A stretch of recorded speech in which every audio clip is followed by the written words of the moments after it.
उत्तर पुराण जी का स्वाध्याय हम सभी कर रहे हैं। मंगलाचरण से शुरू करेंगे। मंगलम भगवान वीरो मंगलम कल्याणी मंगलम कुंद कुंदा मंगलम। नमो अरिहंताणम नमो सिद्धाणम नमो आयर्याणम नमो उवज्जायाणम नमो लोए सवसाहुणम। पंच परमेष्टि भगवान की जय। 45 मिनट के लिए सभी प्रकार के पापों का त्याग करके सभी 9 बार नमोकार मंत्र पढ़ लें।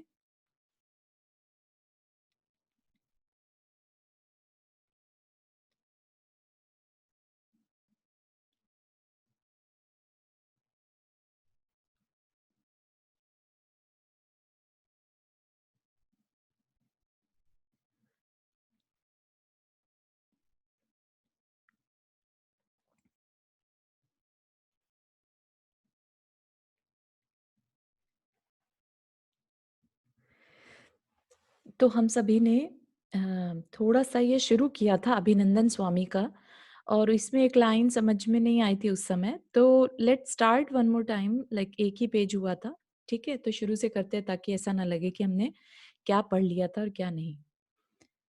तो अभिनंदन स्वामी जी का चरित्र देखते हैं।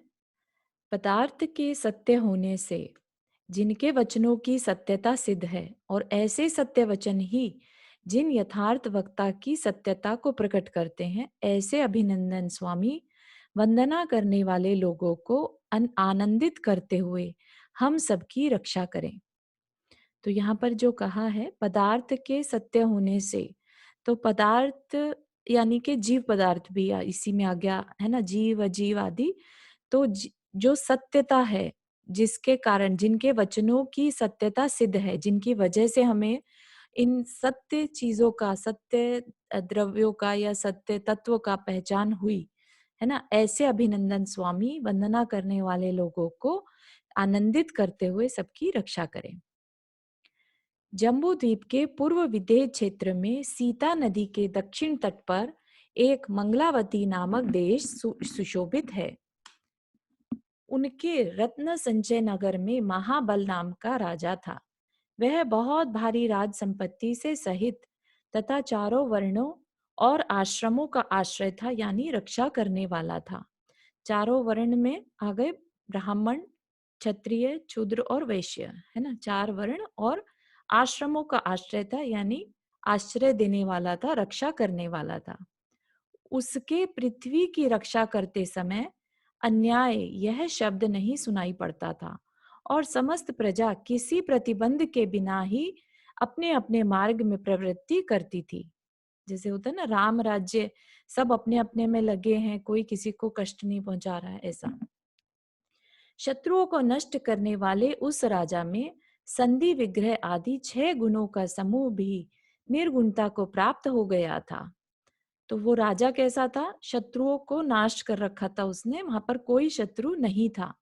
तो अगर शत्रु ही नहीं है, तो संधि विग्रह आदि जो एक राजनीति के कुछ गुण होते हैं, 6 गुण होते हैं, जैसे कि आक्रमण करके चुपचाप आके बैठ जाना, या मतलब उसी से रिलेटेड संधि कर लेना या उनमें फूट डाल देना, सम उस तरह के राजनीति से रिलेटेड ये 6 गुण होते हैं। तो वो गुण की भी आवश्यकता क्योंकि उस राजा को नहीं थी, इसलिए ये कह रहे हैं यहाँ पर कि वो 6 गुणों का समूह भी निर्गुणता को प्राप्त हो गया था, यूजलेस हो गया था। और इस तरह निर्गुण होने पर भी वह राजा त्याग और सत्य आदि गुणों से गुणवान था। वह राजा लक्ष्मी का निर्बाध पति था। यद्यपि सरस्वती, कीर्ति और वीर लक्ष्मी लक्ष्मी सौते थी, तो भी राजा सब पर प्रसन्न चित्त रहता था। क्या कह रहे हैं यहाँ पर कि सरस्वती जो विद्या है ना, विद्या को सरस्वती दूसरा नाम भी कह सकते, कीर्ति, यश कीर्ति, और वीर लक्ष्मी, ये 3 जो देवियां कह लीजिए, उपमाएं हैं। तो वो लक्ष्मी जो वैभव लक्ष्मी है, उनकी सौते थी, मतलब साथ ही रहती थी सबकी सब। तो एक राजा जो कि सरस्वती, कीर्ति, वीर लक्ष्मी और वैभव लक्ष्मी चारों से संपन्न था, एक तरह से ये कहना चाह रहे हैं यहाँ पर। उसकी कीर्ति अन्य मनुष्य के वचनों तथा कानों में रहती है। सरस्वती उसके वचनों में रहती है, वीर लक्ष्मी वक्षस्थल पर रहती है और मैं सर्वांग में रहती हूँ। यह विचार कर ही लक्ष्मी अत्यंत संतुष्ट रहती थी। तो ये कवि की रचना एक तरह से कहने की शैली है ना।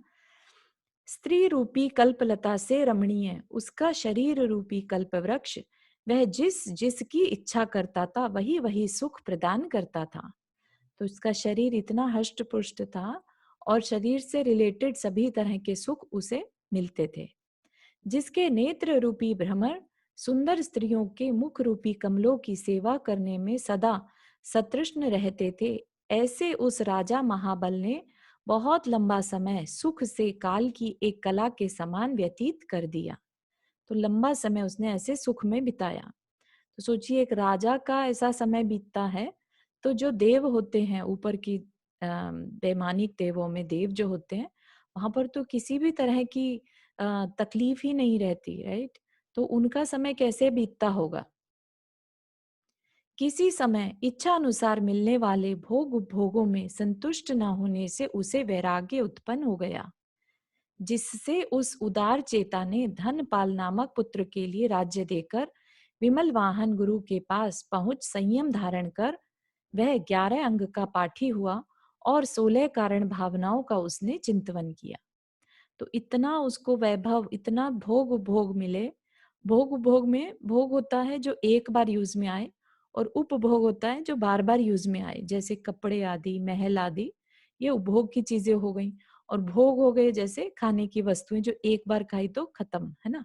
तो भोग और उपभोग में संतुष्ट ना होने से उसे वैराग्य हो गया कि इतना सब कुछ अच्छा अच्छा चलता रहे तो भी अच्छा नहीं लगता, है ना। थोड़ा सा चेंज हर एक को पसंद है। तो उस उदार चेता मतलब विशाल हृदय वाले ने, चेता हृदय और उदार बड़ा, और क्या कर लिया, संयम धारण कर लिया, मतलब मुनि दीक्षा ले ली और वह 11 अंग का पाठी हुआ। द्वादशांग में 12 अंग होते हैं, तो उनने क्या किया, 11 अंग का पठन पाठन कर लिया, सब जान लिए। और क्या किया, साथ ही 16 कारण भावनाओं का उसने चिंतवन किया। चिंतवन से ये नहीं मतलब कि उसने सिर्फ रट ली वो 16 कारण भावनाएं, है ना। दर्शन विशुद्धि आदि जो 16 कारण भावनाएं हैं उसने उनको भाया, मन से भाया, है ना। तब करके ऐसा करने से क्या हुआ देखते हैं। 16 कारण भावनाओं का चिंतन करने से उसने पंच कल्याणक रूपी फल को देने वाले तीर्थंकर नाम कर्म का बंद किया, जिससे यह तीर्थंकर होगा। अभी क्या किया, बंद किया। क्या बंद किया, तीर्थंकर नाम की एक कर्म प्रकृति है जो कि सबसे उत्कृष्ट पुण्य प्रकृति है, उसका बंद कर लिया। तो अब जब भी वो उदय में आएगी तो वो तीर्थंकर पद को देने वाली होगी, ठीक है ना। और कब आएगी ये नहीं मालूम, ऐसा नहीं लिखा है कि कब आएगी, तो उससे बस ये कहा कि जिससे यह भविष्य में तीर्थंकर होगा। सो ठीक है, क्योंकि मनस्वी मनुष्य क्या नहीं प्राप्त करते। आयु के अंत में समाधि मरण कर वह विजय नाम के पहले अनुत्तर में 33 सागर की आयु वाला अहमेंद्र हुआ। सबसे ऊपर के जो अनुत्तर विमान थे, 5 अनुत्तर में से पहले विमान में वो अहमेंद्र हुआ। विजय विमान में जो शरीर की ऊंचाई, लेश्या, अवधि ज्ञान, विक्रिया तथा श्वासोच्छ्वास का प्रमाण बतलाया है, वह उन सब से सहित था। तो क्या रहता है वहां पर, विजय विमान यानी अनुत्तर विमान में देवों की ऊंचाई सिर्फ 1 हाथ होती है।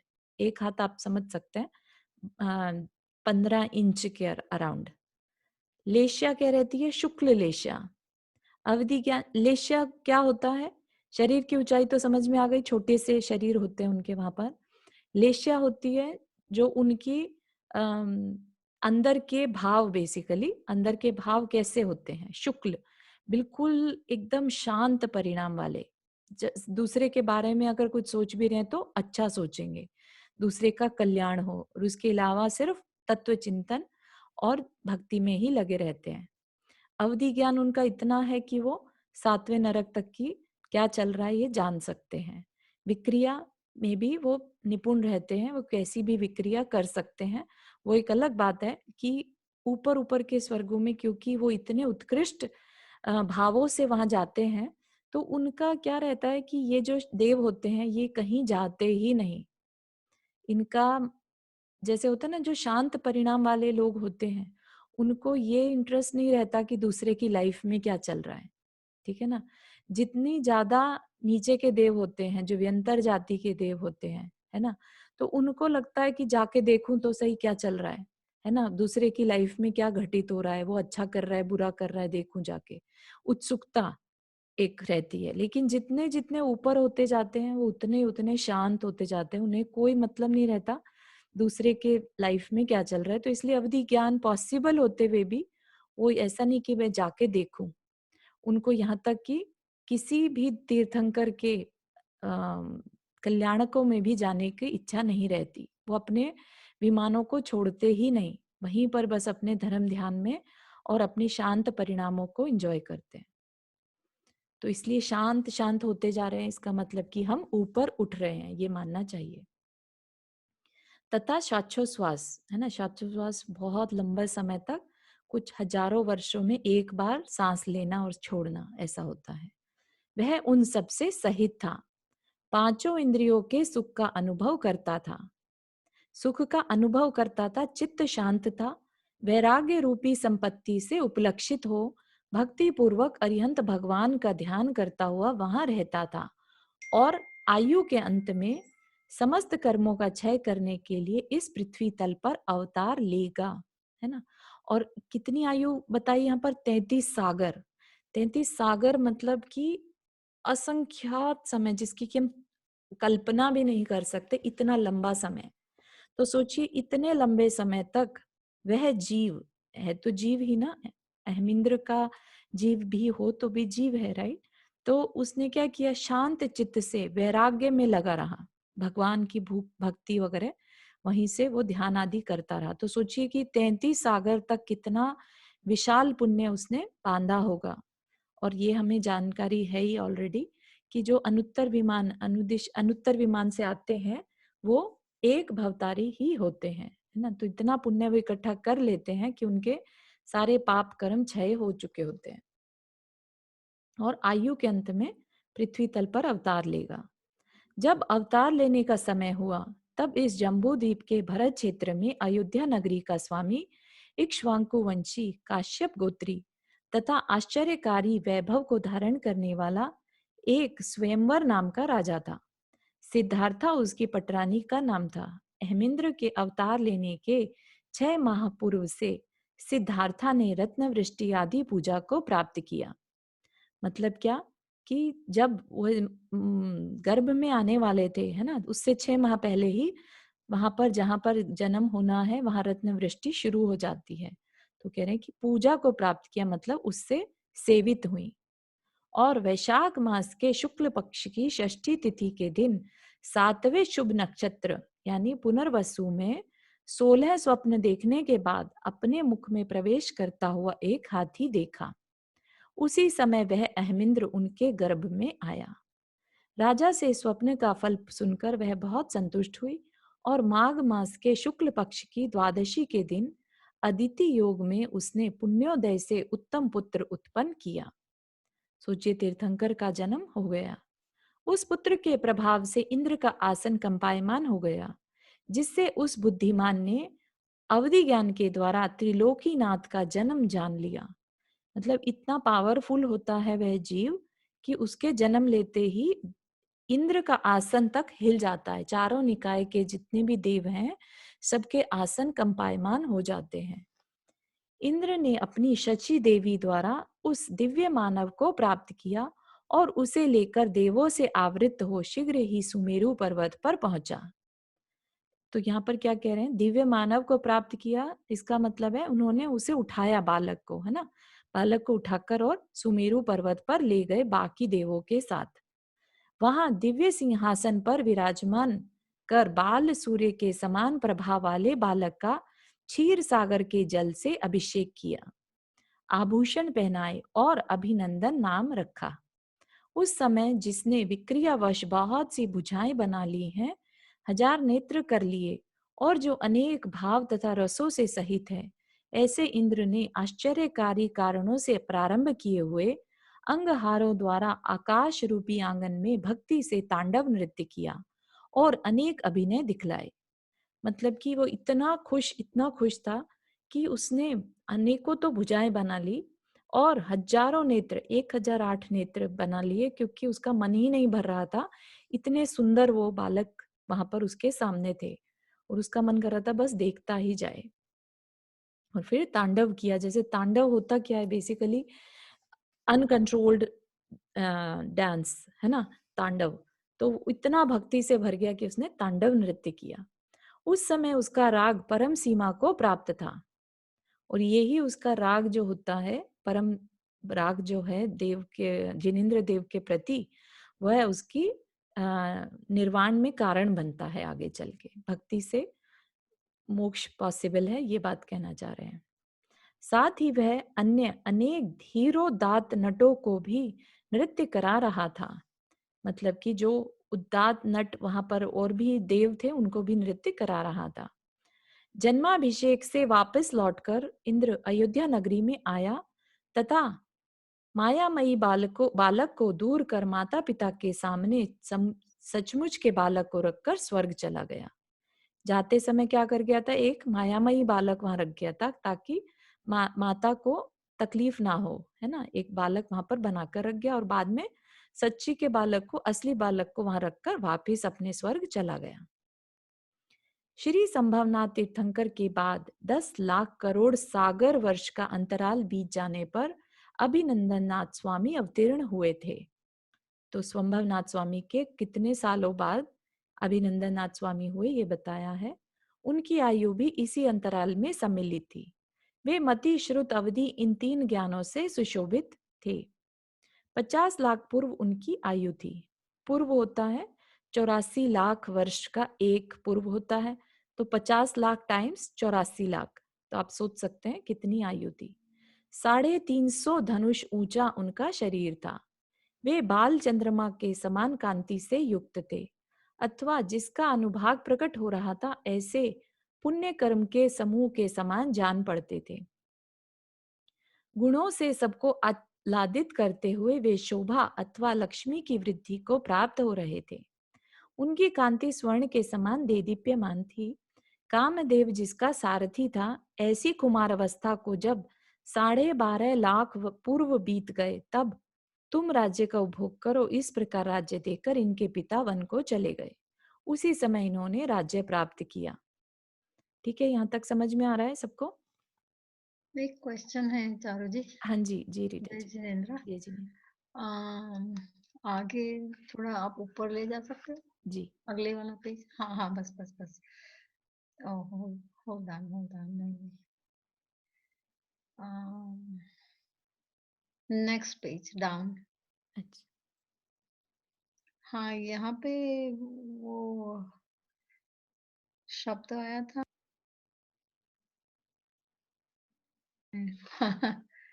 कौन सा, सॉरी? नहीं, अब और नीचे थोड़ा जा सकते हो। ये तो हमने अभी पढ़ा नहीं है, तो ऊपर ही नहीं नहीं, तो ऊपर ऊपर चले जाओ।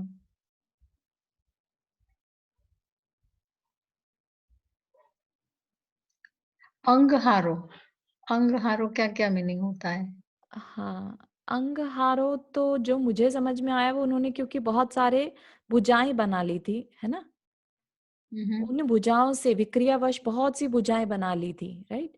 तो उन्हीं अंगों के द्वारा, जैसे आकाश में जब उन्होंने तांडव किया तो तांडव में मेनली हाथों का यूज होता है ना, तो हम्म। वैसा आप बता रहे हैं कि प्रारंभ किए हुए अंगहारों द्वारा। ठीक है। तो मैंने हैंड्स। हाँ, हैंड्स, बहुत सारे हैंड से उन्होंने अच्छा, तांडव नृत्य किया। ठीक है। ठीक है।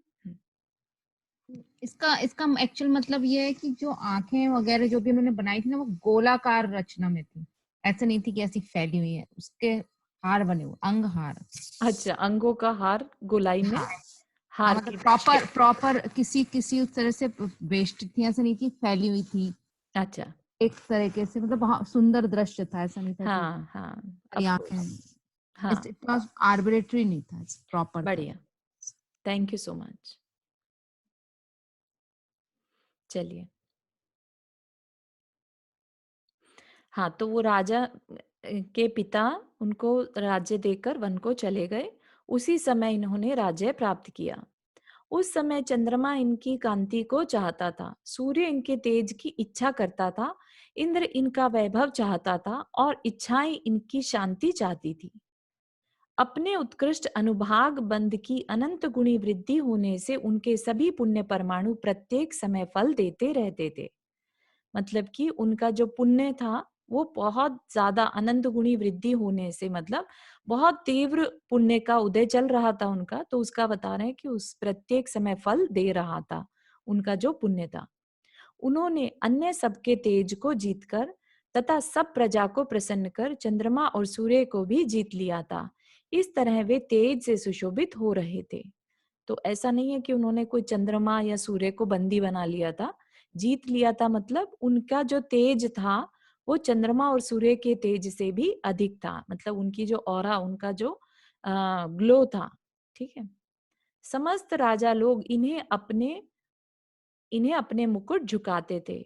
इसमें उनकी क्या स्तुति थी, क्योंकि ये जन्म से ही ऐसे पुण्यात्मा थे कि इंद्र भी इनके चरणों की पूजा करता था, है ना। ऑफ कोर्स इंद्र तो तरस रहा है, उनके पाद पीठिका में अपने सिर झुकाता है, इस तरह से इंद्र तक उनके चरणों की पूजा करता है, तो सामान्य जन की तो बात ही क्या होगी।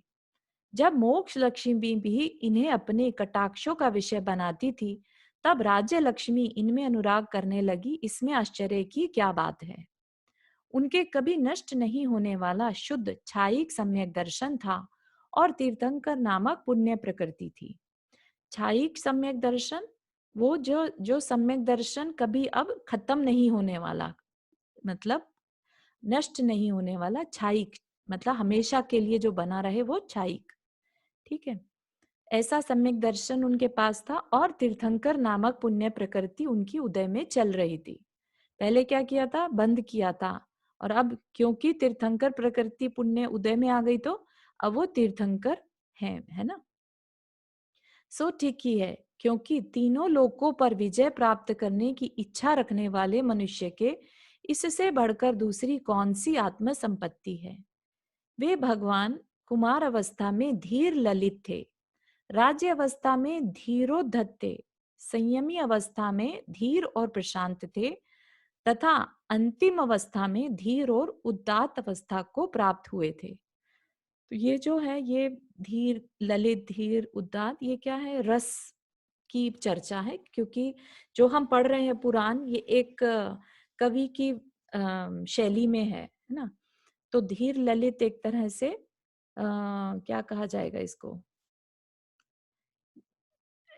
हर तरह के इंजॉय करना, जैसे क्योंकि कुमार अवस्था में क्या रहता है ना, सभी तरह की कलाओं से इंटरेस्ट रखने वाला, सुखी, है ना, इस तरह का नायक जो होते हैं एक तरह से। राज्य अवस्था में धीरोधात, धीरोधात लाइक किसी से ना डरने वाला एक तरह से, जो दूसरों को सबको अपने अंदर अंडर में कर ले।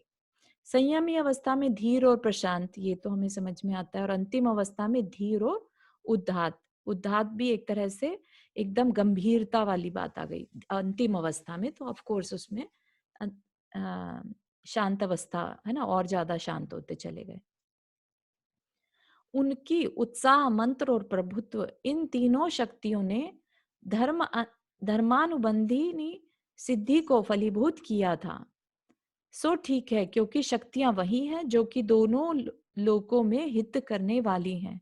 दोनों लोक मतलब इहलोक और परलोक, है ना, आगे चल के भी उनका हित ही होने वाला है। तो ऐसी शक्तियां उनके पास थी। उनकी कीर्ति में शास्त्र भरे पड़े थे। स्तुति में वर्ण और अक्षरों से अंकित अनेक गीत थे। मनुष्यों की दृष्टि में उनकी प्रीति थी और उनका स्मरण सदा गुणों के विवेचन के समय होता था। तो एक तरह से ये उनकी अब इस समय स्तुति या गुणों का अनुवाद कर रहे हैं, गुणानुवाद कर रहे हैं ना, कि किस तरह से शास्त्र भरे हुए थे, उनकी कीर्ति के बारे में बता रहे थे, है ना।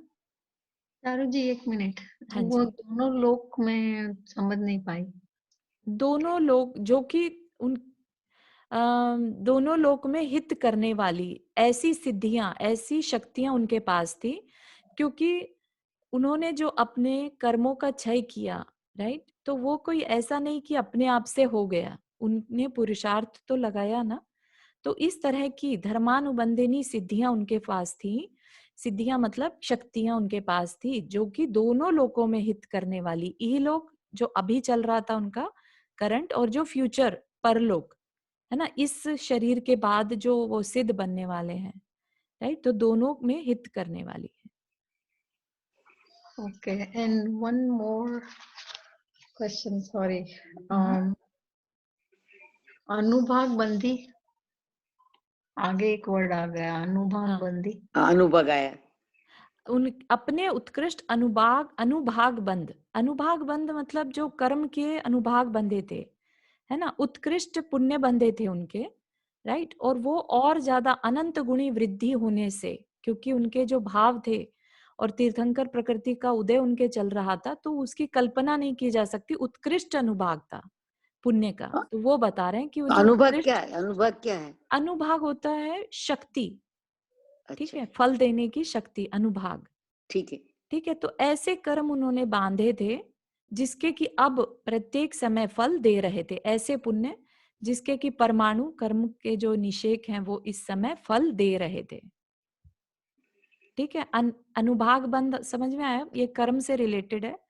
उत्कृष्ट अनुभाग बंध, किसी भी पुण्य कर्म का उत्कृष्ट जो अनुभाग होता है या उत्कृष्ट फल देने की शक्ति है, वो उनके बंधी थी, और अब वो उस समय उनको पुण्य का फल दे रहे थे।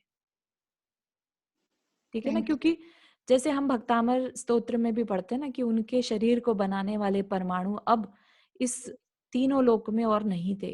तो क्यों नहीं थे? क्योंकि वो उत्कृष्ट फल मिल गया उनको, शरीर को सबसे सुंदर शरीर, किसी से उपमा नहीं दी जा सकती ऐसा, है ना। तो जो भी उनमें गुण थे वो सब बियॉन्ड कंपैरिजन थे। क्यों थे? क्योंकि इस तरह के उन्होंने पुण्य बांधे थे जो आज फल दे रहे हैं। शरीर मिला है तो पुण्य के फल से ही मिला है ना, राइट? जो भी तीर्थंकर प्रकृति का उदय भी चल रहा है तो वह भी कर्म का ही तो फल है। एक तीर्थंकर प्रकृति जो है वो कर्म ही तो है ना। तो उसी की बात कर रहे हैं आपने, उत्कृष्ट अनुभाग बंध की अनंत गुणी वृद्धि होने से उनके सभी पुण्य परमाणु प्रत्येक समय फल देते रहते थे। फल तभी देंगे जब बांधे होंगे, है ना। तो वही बात बता रहे हैं।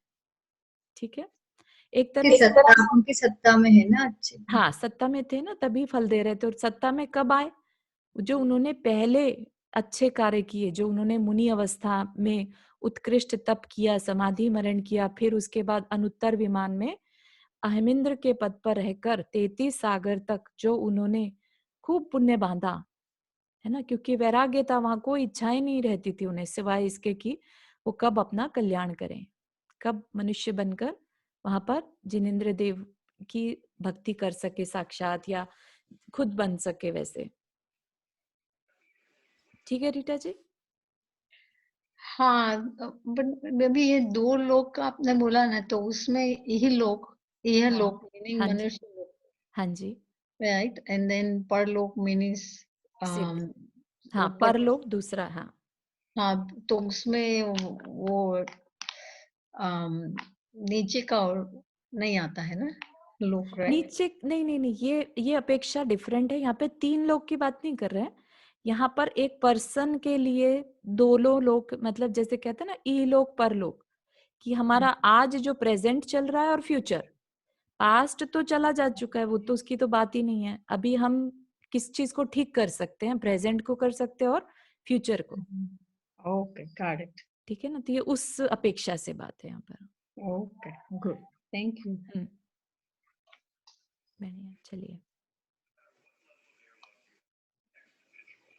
तो यहाँ पर उनकी स्तुति, है ना, हर देव की, हर तीर्थंकर की स्तुति के लिए शब्द ही कम पड़ जाएं, ऐसी यहाँ पर कोशिश करी गई है कि किसी तरह से उनके कह सके कि क्या क्या पर्सनालिटी थी, है ना।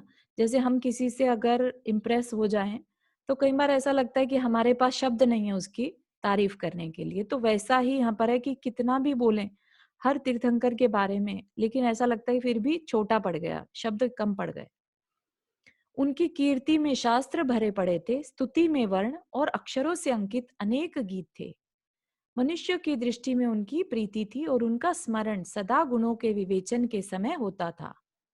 वे उत्पन्न होने के पूर्व ही समस्त उत्तम गुणों से परिपूर्ण थे। मतलब उनको पहले से ही तीर्थंकर बनना था, तो उत्पन्न होने से पूर्व ही समस्त गुणों से परिपूर्ण थे।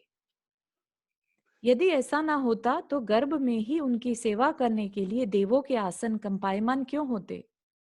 उनका उत्तम रत्नत्रय, रत्नत्रय होता है मुनि अवस्था, मुनि बनना है ना, रत्नत्रय प्रचुर मात्रा में पूर्व भव के साथ आया था, तथा अन्य गुणों की क्या बात। उत्तम रत्नत्रय जो अभी ये दीक्षा लेने वाले हैं उसकी बात बता रहे हैं कि जो उनका उत्तम रत्नत्रय था वो पूर्व भव से साथ आया था। मतलब कि पूर्व भव में जो कर्म बांधे थे उस पुण्य, होता ना एक, आपको पहले भी शायद जिक्र किया था, पुण्यानुबंधी पुण्य, ऐसा पुण्य जो आगे भी पुण्य ही बांधता है। ठीक है, पुण्य के कार्य कार्य को ही करवाता है। तो वो पुण्य जो है वो जब हम मुनि बनते हैं, संयम धारण करते हैं, तो पुण्यानुबंधी पुण्य को हम बांधते हैं। ऐसा पुण्य जो हमें आगे चल के अच्छे निमित्त दे, अच्छी बुद्धि दे, अच्छे संयम के मार्ग पर आगे बढ़ाए। ठीक है, तो उन्होंने जो पूर्व में काम किया था तो वो पुण्यानुबंधी पुण्य उनके साथ आया था, तथा अन्य गुणों की क्या बात, बाकी के गुण तो अपने आप ही आ जाने थे। उनकी बुद्धि के गुण भी विद्वानों के द्वारा वर्णनीय थे। उनके उत्साह गुण का वर्णन अलग से तो करना ही नहीं चाहिए, क्योंकि वे तीनों लोकों के कंटक स्वरूप मोह शत्रु को अन्य समस्त पापों के साथ नष्ट करना ही चाहते थे। तो यहाँ पर क्या कह रहे हैं कि उत्साह गुण का मतलब एक तरह से पुरुषार्थ, उनका पुरुषार्थ गुण का वर्णन अलग से करना ही नहीं चाहिए। क्योंकि क्यों नहीं करना चाहिए, क्योंकि उनका पुरुषार्थ किस तरफ था, सारा समस्त पापों को नष्ट करना। और किसके, तीनों लोकों के कंटक स्वरूप, मतलब कंटक होता है कांटा, तो तीनों लोकों के कंटक स्वरूप मोह शत्रु, सबसे तकलीफ वाला जो कोई कर्म है तो वो है मोहनीय कर्म। मोहनीय कर्म इज डिल्यूजन क्रिएट करने वाला, हमें हमेशा डिल्यूजन में कि हम कौन है, और जो हमारे अंदर तरह तरह के विचार आते हैं ये सब मोहनीय कर्म के कारण होते हैं। तो सबसे बड़ा शत्रु जो है मोहनीय कर्म, और को अन्य समस्त पापों के साथ नष्ट करना ही चाहते थे। मतलब उनका पुरुषार्थ जो था वो पापों को नष्ट करने में लगा था। जन्म के समय भी उनका प्रताप ऐसा था कि दोपहर के सूर्य को भी प्रताप रहित करता था, फिर इस समय इसे दूसरा सह ही कौन सकता था। मतलब कि ये उपमा अलंकार है, यहाँ पर ऐसा नहीं समझिए कि दोपहर के सूरज से ज्यादा गर्मी देने वाला था, है ना। सिर्फ सिर्फ ये कहना चाह रहे हैं सूर्य से भी प्रकाशित, जैसे कहते नहीं कि कोई अगर प्रभावशाली हो तो स्तुति या प्रशंसा की भावना में कह देते हैं कि ये तो सूर्य से भी तेज प्रकाश को देने वाला है, चमक रहा है ना। इनके गुण इस प्रकार बढ़ रहे थे मानो परस्पर में एक दूसरे का उल्लंघन ही करना चाहते हो। सो ठीक है, क्योंकि एक साथ बढ़ने वालों की ईर्ष्या को कौन रोक सकता है। तो फिर अगेन यहाँ पर कवि की भाषा कि गुण अंदर ही अंदर बढ़ रहे हैं और एक दूसरे से कंपैरिजन कर रहे हैं कि मैं अच्छा और मैं अच्छा। तो क्या कह रहे हैं कि एक साथ बढ़ने वालों की ईर्ष्या को कौन रोक सकता है। कभी नोटिस किया हो, जब सेम एज के सेम ग्रुप के लोग होते हैं उनमें आपस में ईर्ष्या होना बहुत इजी रहता है, सेम लेवल के जो लोग होते हैं, है ना। कोई ज्यादा ही छोटा बड़ा हो या गैप ज्यादा हो तो इतनी ईर्ष्या नहीं होती जितनी कि अपने साथ वालों के साथ होती है, अपनी सेम एज या सेम करियर वाइज। तो नोटिस करिएगा, है ना। तो एक साथ बढ़ने वालों की ईर्ष्या को कौन रोक सकता है। इस प्रकार संसार के श्रेष्ठतम विशाल भोगों के समूह का उपभोग करने वाले भगवान अभिनंदन नाथ केवल ज्ञान रूपी सूर्य का उदय होने के लिए उदयाचल के समान थे। जब उनके राज्य काल के 36.5 लाख पूर्व वर्ष बीत गए और आयु के 8 पूर्वांग शेष रहे। जरा याद रख लीजिए, वही न हो जाए। शेष रहे, तब वे एक दिन आकाश में मेघों की शोभा देख रहे थे कि उन मेघों में प्रथम तो एक सुंदर महल का आकार प्रकट हुआ, परंतु थोड़ी ही देर में वह नष्ट हो गया।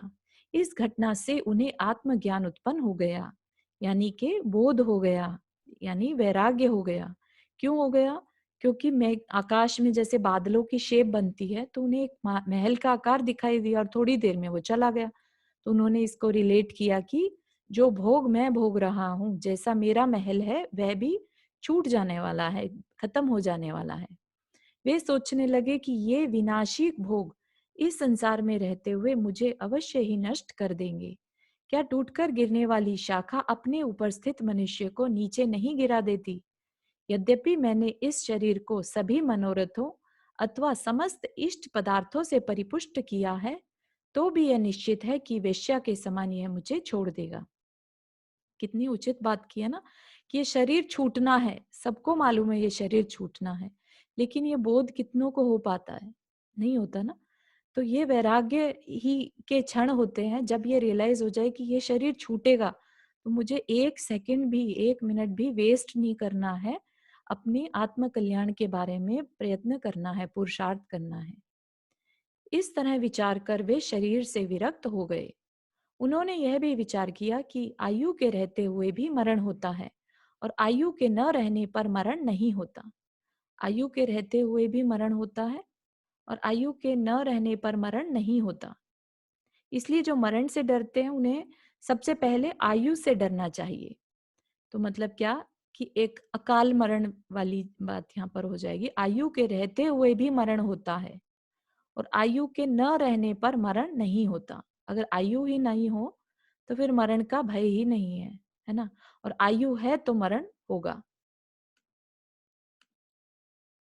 हाँ, तो इसमें ये सिद्ध भगवान के लिए बोल रहे हैं, हाँ, क्योंकि आयु हाँ आयु ये कह सकते हैं कि ये हम्म, सिद्ध भगवान की आयु ही नहीं रहेगी तो हाँ फिर तो कोई आयु कहने की। ही ना अंकित, हाँ आयु का, हाँ, हाँ कौन है? आयु नाम का कर्म भी है ना, आयु कर्म है ना। तो कर्मों हम्म, से डरना, सबसे पहले आयु से डरना चाहिए, है ना।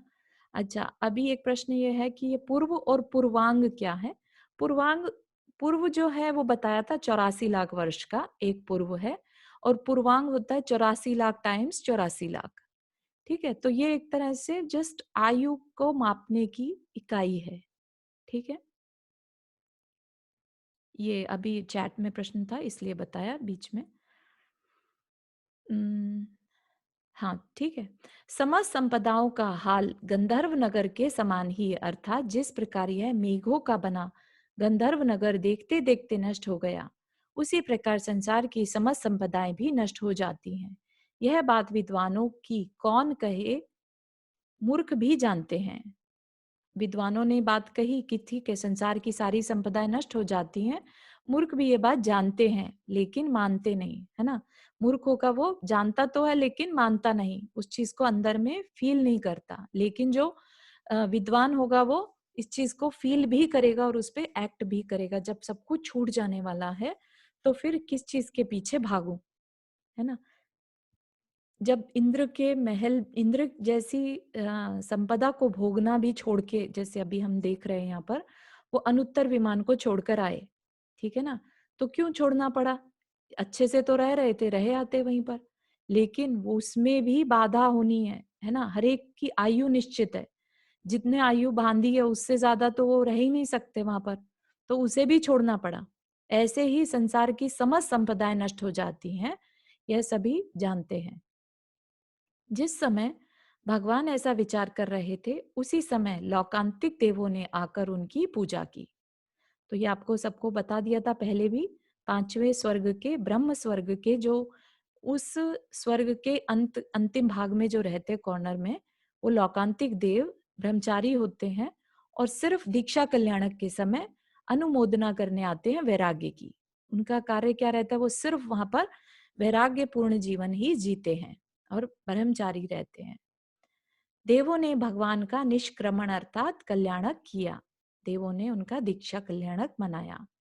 तदनंतर जितेंद्रिय भगवान हस्तचित्रा नाम की पालकी पर आरूढ़ होकर उग्र उद्यान में आए। तो जितने भी तीर्थंकर हैं, जब भी वो दीक्षा लेते हैं, दीक्षा के लिए वो एक पालकी पे बैठते हैं और उस पालकी को पहले मनुष्य, फिर विद्याधर और फिर देव लेके जाते हैं एक उद्यान में। ठीक है, तो ये सभी तीर्थंकरों का सेम रहता है, सिर्फ ये है कि नाम अलग अलग रहेंगे। वहां उन्होंने माघ शुक्ल द्वादशी के दिन शाम के समय अपने जन्म नक्षत्र का उदय रहते बेला का नियम लेकर 1000 प्रसिद्ध राजाओं के साथ जिन दीक्षा धारण कर ली। उसी समय उन्हें मनः पर्यय ज्ञान उत्पन्न हो गया। मनः पर्यय ज्ञान जो दूसरे के मन में क्या चल रहा है वह जानकारी दे देता है। तो ऐसा ज्ञान, चौथा ज्ञान उत्पन्न हो गया। अभी पांचवा नहीं हुआ। पांचवा कौन सा होता है? पांचवा ज्ञान कौन सा रह गया? केवल ज्ञान। हाँ, बहुत सुंदर। 5 ज्ञान होते हैं टोटल, उसमें से 3 ज्ञान के साथ तीर्थंकर बालक जन्म लेते हैं और चौथा ज्ञान जो है जैसे ही दीक्षा लेते हैं तो उत्पन्न हो जाता है। बेसिकली मनः पर्यय ज्ञान जो है वो मुनियों के ही होता है, इसलिए यहाँ पर मुनि अवस्था होना उसके लिए नियामक है, जरूरी है। दूसरे दिन भोजन करने की इच्छा से उन्होंने साकेत यानी अयोध्या नगर में प्रवेश किया। वहां इंद्रदत्त राजा ने पड़गा कर उन्हें आहार दिया तथा पंच आश्चर्य प्राप्त किए।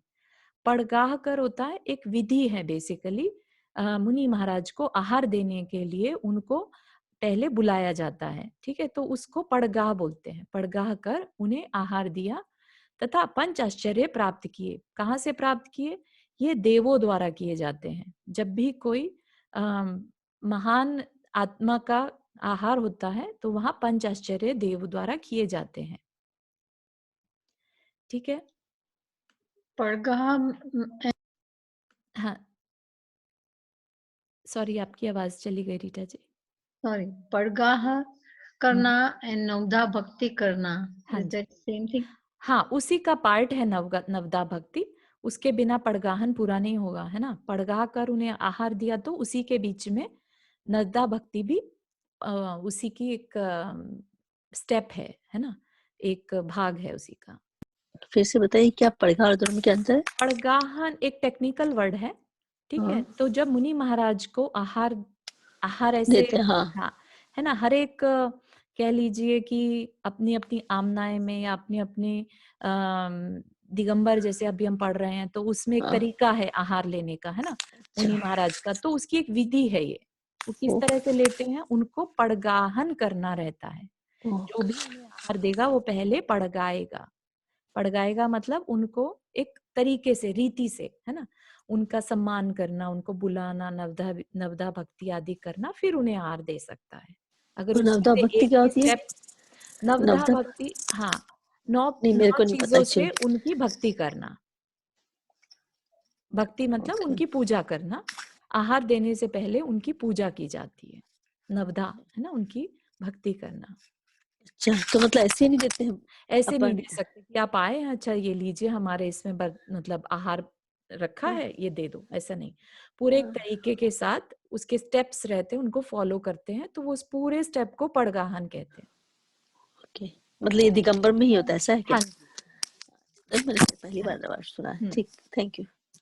आई थॉट कि पड़गाहन मीनिंग कि दीक्षित साधु साध्वी को और मुनि महाराज को हम पड़गाहन करके तो उनका अभिक्रम हुआ है, खत्म हुआ, इसीलिए हम उनको पड़गाहन बोलते हैं। फिर उनको जब कुछ आसन ग्रहण कीजिए, आहार शुद्धि, जल शुद्धि, वचन शुद्धि है, वो सब हम बोलते, वो सारी नवदा भक्ति में आता है ना, अष्ट प्रकारी पूजा, वो सब उसमें आता है, राइट, नवदा भक्ति में, कि नहीं? हाँ, पड़गाहन बेसिकली उनके आहार देने की रीति है ना। अब पड़गाहन के अतिरिक्त तो कुछ उसका स्टेप फॉलो करेंगे, उसी के अंदर सब कुछ आ जाएगा। नव भक्ति में ही पड़गाहन आता है ना, वो ऐसा ही है, पड़गाहन के पार्ट है वो, है ना। हाँ, नहीं, नव भक्ति का पार्ट भक्ति का पार्ट पड़गाहन है, ठीक है। पड़गाहन, अच्छा, भक्ति का पार्ट, ठीक है, या that is what I understand too. अच्छा, ठीक है, वो थैंक यू। क्या है, वो क्या बोलते हैं आप नव भक्ति में? नवदा भक्ति में पड़गाहन, रेखा जी आप बताएंगे थोड़ा। मन शुद्धि, वचन शुद्धि, पड़गाहन करना, पूजा करना, पूजा उनके करना, पे बिठाना, चरण धोना, तो पूरे चरण स्टेप्स धोना, आ गए पूजा नवदा करनी, भक्ति के, प्रणाम करना। उसी में पड़गाहन एक पार्ट है। पड़गान में शायद महाराज का कोई नियम होता है, जब पड़गान करते हैं तो वो एक नियम लेकर आते हैं, और जितना मुझे पता है, हाँ, तो वो महाराज नियम कुछ लेकर आते सोच के कि हम मंदिर से जब निकलते हैं तो वो कुछ सोचते हैं कि जैसे जिसके हाथ में 2 कलश होंगे ओह वहीं जाएंगे। तो वो हाँ ऐसे डिफरेंट डिफरेंट पाथ पे घूमते हैं, जहां जहां भी चौका लगता है वहां पे लोग खड़े होते हैं और अपने हाथों में ऐसे डिफरेंट चीजें लिए होते हैं। तो जो महाराज सोच के निकलते हैं, अगर वो उस घर में या उस घर के लोगों के पास मिलता है तो वो वहां जाके खड़े हो जाते हैं। तो तब अगर उसके बाद महाराज होते हैं तो उनकी 3 परिक्रमाएं की जाती है, उसके बाद उन्हें घर के अंदर ले जाके वहां पे उनकी पूजा होती है, विच इज कॉल्ड नवदा भक्ति। और हाँ फिर उसके बाद उन्हें उस आसन पे लेके जाया जाता है या चौकी पर, जहाँ पे उनकी आहार कराने का वो रहता है। हाँ तो है ना। ऑल टुगेदर इट्स कॉल्ड नवदा भक्ति। और महाराज को लाइक अपने घर तक लेके जाना वो पड़गाहन कहलाता है। सही है, अब बहुत सुंदर स्वाति जी। घर के बाहर ही करते हैं पड़गाहन, घर के बहुत दूर नहीं करते, घर के। नहीं आंटी, आजकल है ना डिपेंड हो गया है, जैसे कि महाराज अगर वो मंदिर के आसपास चौके हैं तो घर पर करते हैं। अगर किसी का चौका 1-2 मील दूर होता है हाँ तो वो आके दूसरी जगह खड़ा हो सकता है। तो नहीं, ये पर वो वो ना, आजकल अब समाज वाले डिसाइड कर लेते हैं कि कैसे करना है। नहीं वो बात आपकी ठीक है,